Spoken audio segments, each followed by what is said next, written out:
والمحصنات من النساء إلا ما ملكت أيمانكم كتاب الله عليكم وأحل لكم ما وراء ذلكم أن تبتغوا بأموالكم محصنين غير مسافحين فما استمتعتم به منهن فآتوهن أجورهن فريضة ولا جناح عليكم فيما تراضيتم به من بعد الفريضة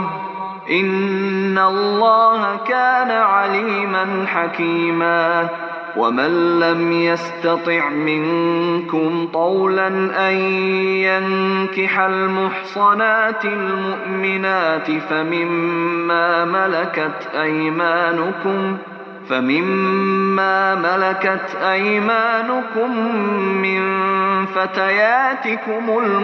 المؤمنات والله أعلم بإيمانكم بعضكم من بعض فانكحوهن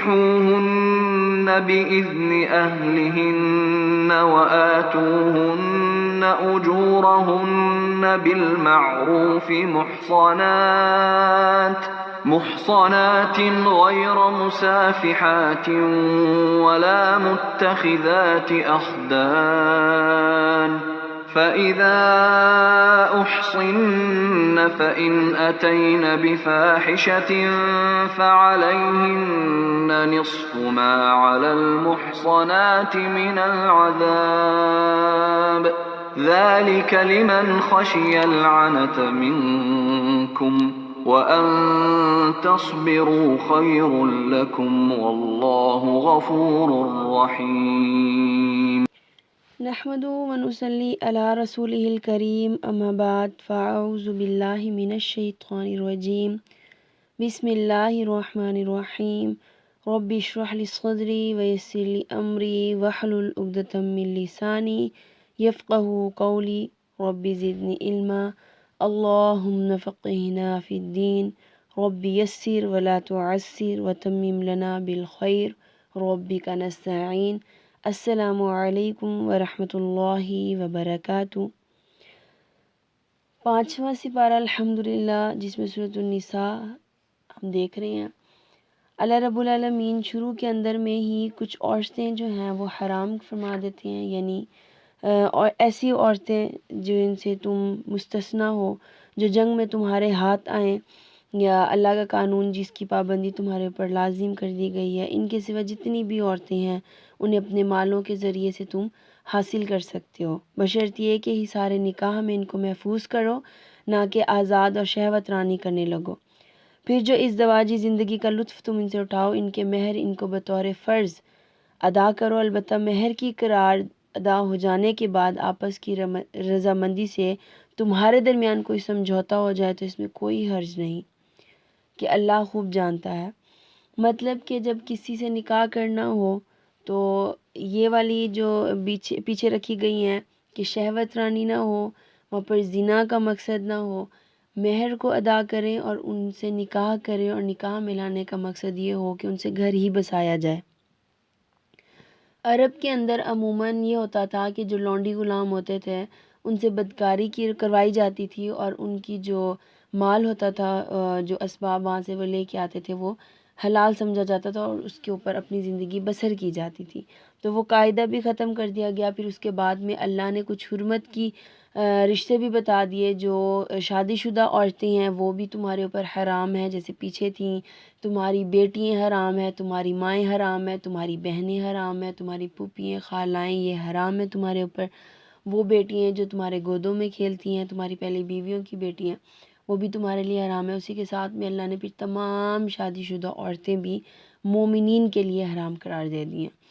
ہاں اگر کوئی آزاد ہے، یعنی شادی شدہ نہیں ہے، غیر شادی شدہ ہے یا متعلقہ ہے یا بیوہ ہے، اگر تم اسے نکاح کرنا چاہتے ہو اور اسے اپنے نکاح کے اندر ملانا چاہتے ہو تو مہر کو ادا کرو، اور اس کے بعد میں تم ان سے نکاح کر سکتے ہو۔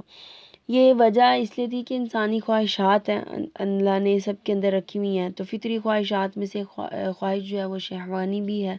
تو اللہ رب العالمین نے کہا کہ مرد ہو یا عورت ہو تو وہ دوسرا طریقہ اختیار کرنے سے بہتر ہے کہ جائز اور حلال طریقے کے ساتھ میں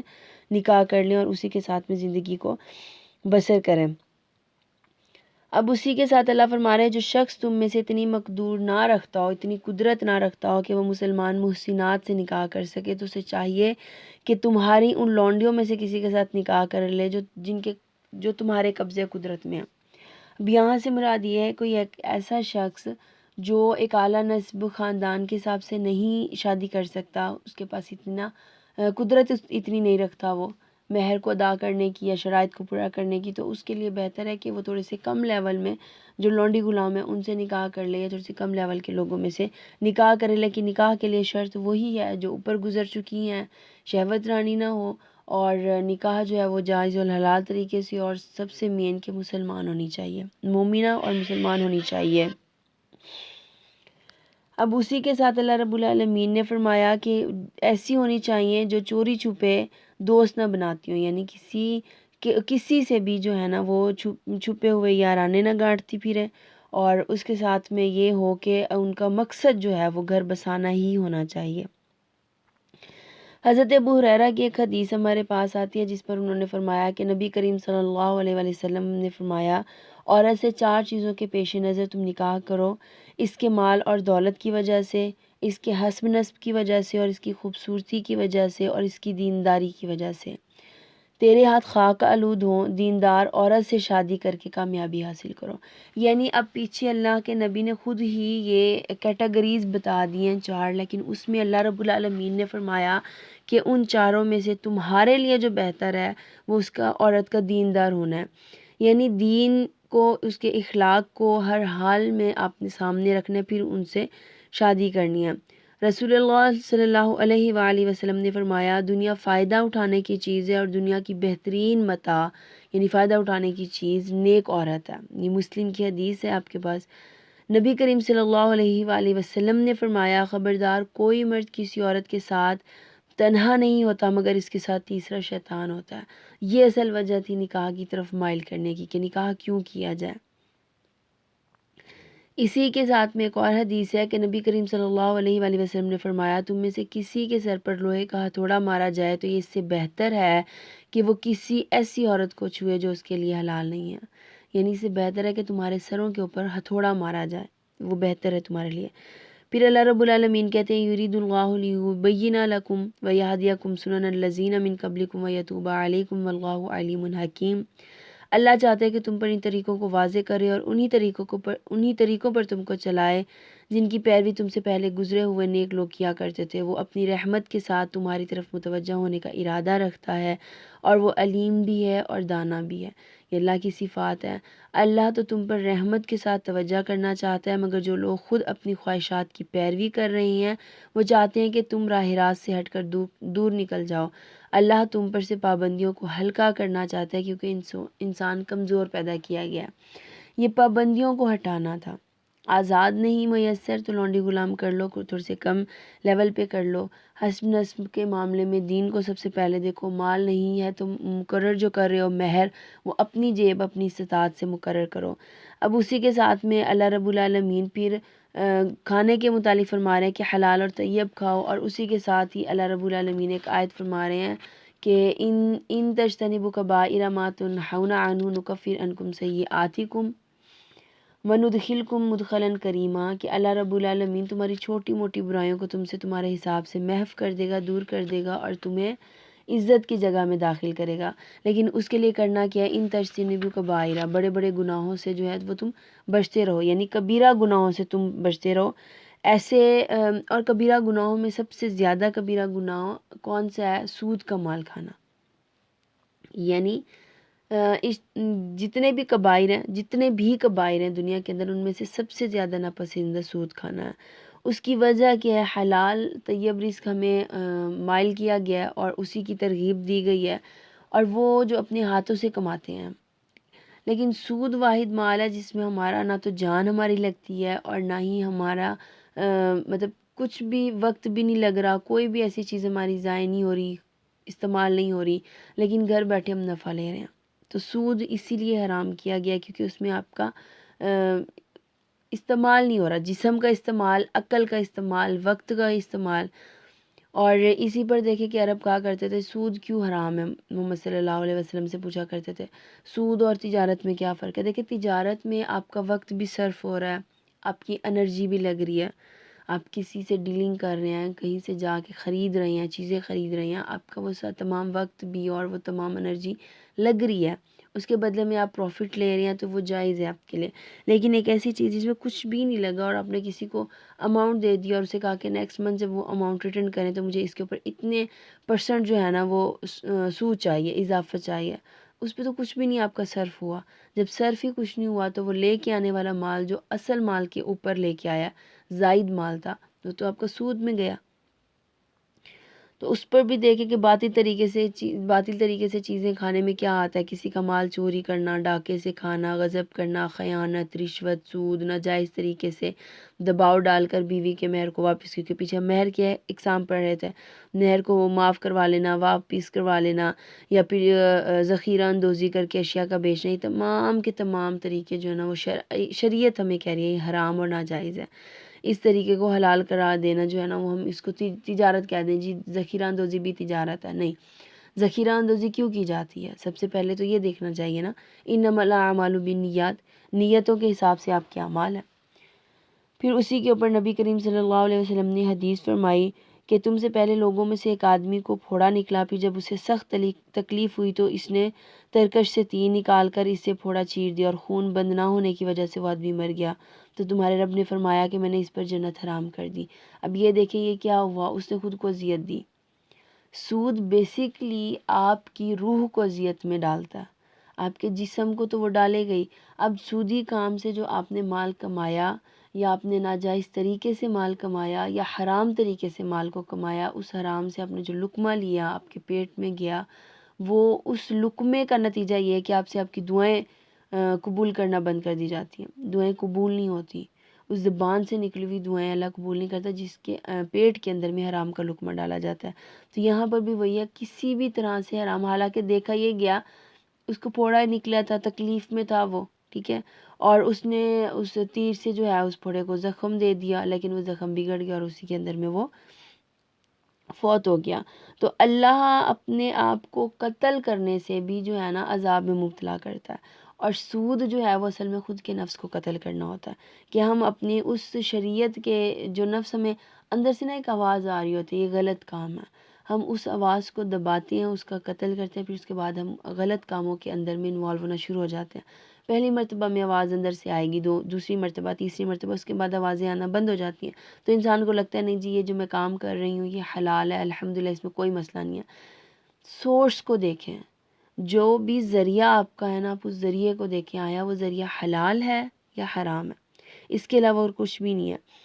پھر اسی کے ساتھ اللہ رب العالمین فرما رہے ہیں وَلِكُلِّ جَعَلْنَا مَوَالِي مِمَّا تَرَكَ الْوَالِدَانِ وَالْأَقْرَبُونَ۔ اب یہاں پر وراثت کی تقسیم میں آ رہی ہے کہ جو بھی اس نے ترکے میں چھوڑا تو وہ کس کے لیے ہے، وہ اس کے والدین کے لیے، رشتہ داروں کے لیے، اس کی اولادوں کے لیے،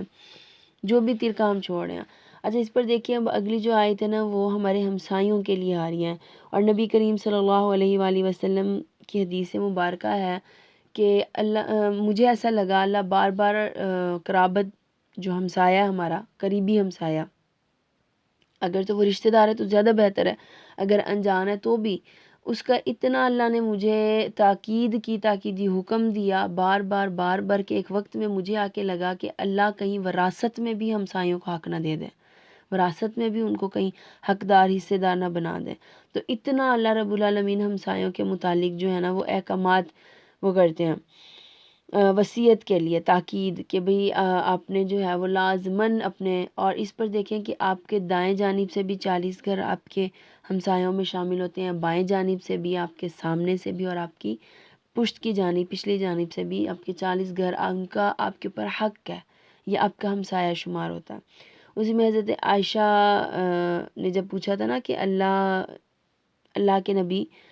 میرے 2 ہمسائے ہیں، میں کس کو تحفہ بھیجوں، تو آپ نے فرمایا اسے جس کا دروازہ تمہارے دروازے سے بالکل قریب ہو، یعنی 2 ہمسائے ہیں میرے، اب میں ان میں سے تحفہ کس کو بھیجوں؟ ایک ہی چیز ہے جو میں بھیج سکتی ہوں۔ تو آپ نے فرمایا کہ تم پہلے جا کے دیکھو جس کا گھر تمہارے دروازہ، جس کا تمہارے دروازے سے قریب تر ہے وہ تمہارا ہمسایہ ہے، اس کے اوپر زیادہ تمہارا حق ہے، تو آپ اسی کی ہی طرف اپنے جو تحفے ہیں وہ بھیجیں۔ اب اسی کے ساتھ اللہ رب العالمین نے جو میاں بیوی کے تعلقات بگڑنے کے اندیشے کے اوپر جو حکم دیا کہ اس میں یہ کہ کوئی ایک حاکم جو ہے فیصلہ کرنے والا اگر بگڑ گیا ہے، کوئی رشتہ ایسا بگڑ گیا ہے، اس میں ایک مرد کی طرف سے حاکم ہونا چاہیے اور ایک عورت کی طرف سے، اور وہ دونوں جو ہوں اصلاح کرنے والے ہوں، بگاڑ پیدا کرنے والے نہ ہوں، درمیان میں ان کے رشتوں کی موافقت پیدا کر دیں یا ان کی کوئی صورت نکال دیں۔ تو اسی کے اندر میں آپ نے دیکھنا ہے کہ شرعی ضابطوں کے حساب سے وہ فیصلہ کر دیں، تو ایک مرد کے طرف سے جو حاکم بنایا جائے گا وہ، اور ایک عورت کی طرف سے۔ اس میں نا زیادہ لوگوں کو انوالو نہیں کیا گیا، کیونکہ زیادہ لوگوں کی انوالومنٹ سے نا معاملات عموماً خراب ہوتے ہیں، تو اسی لیے اللہ نے کہا کہ ایک شوہر اور ایک بیوی ہونی چاہیے، اور وہاں سے بیوی کی طرف سے بھی ایک حاکم ہونا چاہیے اور شوہر کی طرف سے بھی ایک حاکم، بس درمیان میں بٹھائیں، ان سے معاملات کو ڈسکس کریں، اور اس کے بعد میں ان کی صلح کروا دیں۔ اللہ کسی پر ذرا برابر بھی ظلم نہیں کرتا، اگر کوئی ایک نیکی کرے تو اللہ اسے دو چند کرتا ہے اور اپنی طرف سے بڑا اجر عطا فرماتا ہے۔ اس میں دیکھیں اللہ نے نہ یہاں پر کسی بچے کا بتایا، نہ کسی بوڑھے کا، نہ جوان کا، نہ عورت کا، نہ مرد کا، ٹھیک ہے۔ اللہ نے کہا جو بھی کوئی اگر تو وہ مومن ہے، مسلمان ہے، اور وہ نیکی کر کے لے کے آیا تو میں اس نیکی کا بدلہ دوں گا۔ میں یہ نہیں دیکھوں گا وہ اعلیٰ نسب ہے کہ وہ کم نسب کا تھا، اس کا خاندان کیسا تھا، لیکن میں صرف نیتوں پہ کروں گا معاملات۔ نیت اچھی ہوگی، آپ ایمان لے کر آئیں گے اور عمل صالح کریں گے، اعمال جو ہوں گے وہ آپ کے صالح ہوں گے، تو اللہ رب العالمین کہتے ہیں میں ایسے لوگوں کی نیکیوں کو بڑھا چڑھا کر ان کو واپس کروں گا۔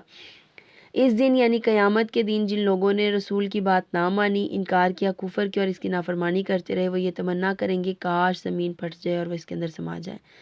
اتنی شرمندگی ہوگی وہاں پر، اتنی زیادہ شرمندگی کہ ہم اس شرمندگیوں کو چھپا بھی نہیں سکیں گے، اور ہم دعا کیا کریں گے کہ اللہ رب العالمین زمین پھٹے اور اس کے اندر میں ہم سما جائیں۔ اور یہ کیوں ہوگا کہ ہم نے احکامات کو سنا اور اس کے اوپر عمل نہیں کیا۔ پھر اسی کے ساتھ اے نبی تم نے دیکھا نہیں ان لوگوں کو جو دعویٰ کرتے ہیں کہ ہم ایمان لائے اس کتاب کے اوپر جو تمہاری طرف نازل کی گئی، ان کتابوں کے اوپر جو تم سے پہلے نازل کی گئی، مگر چاہتے ہیں کہ اپنا فیصلہ کروانے کے لیے وہ طاغوتی کیفیتوں کی طرف یا ان طاقتوں کی طرف رجوع فرمائے۔ طاغوت جو یہاں پر بتایا گیا وہ بمعنی شیطانی طاقتیں ہیں، ان کی طرف رجوع کریں، حالانکہ انہیں طاغوت سے کفر کرنے کا حکم دیا گیا تھا۔ شیطان انہیں راہ راست سے بھٹکا کر کہیں دور لے جانا چاہتا ہے۔ وجہ کیا اس کی کہ وہ آدم کو جو سجدہ اس نے نہیں کیا تھا، وہ بغض اور عناد کی وجہ سے وہ آج تک مسلمانوں کے پیچھے ہے، کہ اسے کہا تھا، چیلنج دیا تھا اللہ رب العالمین سے کہ جی میں آپ کے بندوں کو لازماً بہکاتا رہوں گا، میں ہمیشہ بہکاؤں گا ان کو، یہاں تک کہ وہ آپ کی نافرمانی کر دیں گے۔ تو اللہ نے کہا کہ جاؤ، میں نے وہ بندے تمہارے سپرد کر دیے جو تمہارے بہکاوے میں آئیں گے، میرا ان سے کوئی واسطہ نہیں ہے، لیکن جو میرے بندے ہیں یعنی جو عباد الرحمن ہیں، جو صرف میری بات مانتے ہیں، وہ تمہاری طرف مائل نہیں ہوں گے۔ یہاں پہ بھی یہی ہے کہ جو بھی فیصلہ کیا جائے، ابھی نبی کریم صلی اللہ علیہ وآلہ وسلم ہمیں موجود نہیں ہیں، اس کے باوجود ہم نے اگر کوئی فیصلہ کرنا ہے تو ہم شریعت کے حساب سے فیصلہ کریں گے۔ ان کا حکم آج بھی ہمارے لیے وہی درجہ رکھتا ہے جو ان کی موجودگی میں رکھا کرتا تھا۔ تم نے ان لوگوں کو بھی دیکھا جن سے کہا گیا تھا کہ اپنے ہاتھ روک کے رکھو۔ اب یہاں پر دیکھیں روک کے رکھنے سے مراد کیا ہے، یہ اقیم الصلاۃ کی بات آ رہی ہے، ٹھیک ہے، کہ نماز کی حالتوں میں جب جنگ ہو رہی ہوتی ہے تو نماز کی حالت میں آپ نے جنگ نہیں کرنی ہوتی، اور یہ تمام مذاہب کے اندر میں رواج ہے۔ جنگی اگر صورتحال پیدا ہوتی ہے تو اس میں نماز کے یا عبادات کے وقفے دیے جاتے ہیں، اور اس حالتوں میں اپنی جنگوں کو روک دیا جاتا ہے۔ لیکن کفار جو تھے نا وہ صرف اس چیز کا انتظار کیا کرتے تھے کہ جی کافر مسلمان کب نماز ادا کریں اور ہم ان کے اوپر چڑھائی کر دیں۔ اسی لیے اللہ رب العالمین نے پھر فرمایا کہ جی تم حالت خوف کی نماز پڑھا کرو، یعنی تمہارے 20 افراد جو ہیں وہ اسلحہ اٹھا کر نماز کو ادا کریں، اور اس کے بعد میں ایک رکعت پڑھنے کے بعد جو باقی کے لوگ ہیں وہ آئیں اور وہ ادا کریں نماز کو، اور جو پڑھ چکے ہیں ایک رکعت کو وہ جا کر پہرا دیں، تاکہ تمہارے اوپر کوئی اچانک سے چڑھائی کر بھی لے تو تمہیں اس کی متعلق علم ہونا چاہیے۔ اسی کے ساتھ اللہ رب العالمین فرما رہے ہیں جو بھلائی کی سفارش کرے گا وہ اس میں سے حصہ پائے گا،